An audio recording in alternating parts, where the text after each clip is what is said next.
Bonjour, aujourd'hui on va juste expliquer comment faire des fausses briquettes comme celle-ci, qui sont faites juste à base de plâtre, de chaux, alors de la chaux aérienne bien sûr, et de sable de différentes granulométries, quel que soit le support.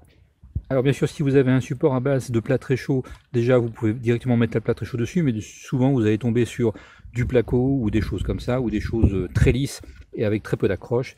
Donc dans tous les cas, moi je vais vous démontrer comment le faire sur n'importe quel support, même celui qui accroche extrêmement peu. Alors voici, donc moi c'est une planche de bois qui est extrêmement lisse et sur lequel j'ai mis du ciment-colle assez fort, fait pour les milieux humides, que j'ai mis en petites couches avec une spatule, tout simple, comme celle-ci. Voilà.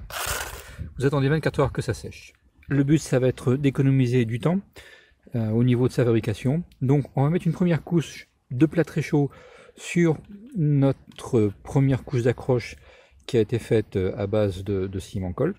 Plâtre très chaud, tout ce qu'on va faire à base de plâtre très chaud, c'est généralement un plâtre plus un chaud plus 2 de sable.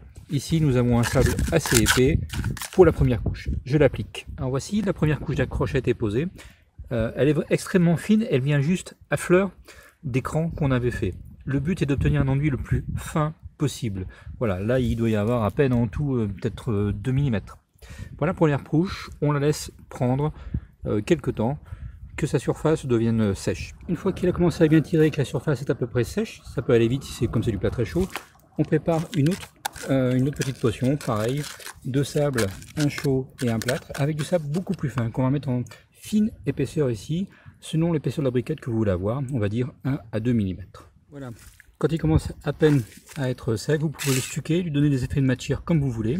Moi par-dessus, comme c'est de la petite pierre, je vais rajouter un très liquide avec du sable très très fin, quasiment impalpable, que je vais stuquer par-dessus. Et par-dessus également, je vais mettre une espèce de papier plastique, du cellophane qu'on trouve dans le commerce. Je le mettrai dessus bien liquide pour obtenir des petits effets de matière. J'ai mis quelques effets, quelques petits trous par-dessus mon plastique. Je peux stuquer par-dessus, ça donnera des petites veines, des petits trucs comme ça qui peuvent être caractéristiques d'une petite briquette. À vous de choisir les effets de matière en fonction de la pierre que vous voulez imiter. Ça peut très bien juste faire des petits trous, juste gratter un petit peu, voilà. Alors, vous voyez, ça commence à sécher. Alors il faut être ni trop long ni pas assez long entre plâtre et chaud. C'est vrai que ça dépend des conditions du jour, de la quantité de plâtre, de beaucoup de choses. Donc j'aurais du mal à vous donner des temps entre les couches. Effectivement, ça peut aller de 10 minutes où le plâtre prend très vite. Ça peut aller à 1 heure si vraiment le temps est très humide. Voilà. Bon, j'ai obtenu de très beaux effets de surface.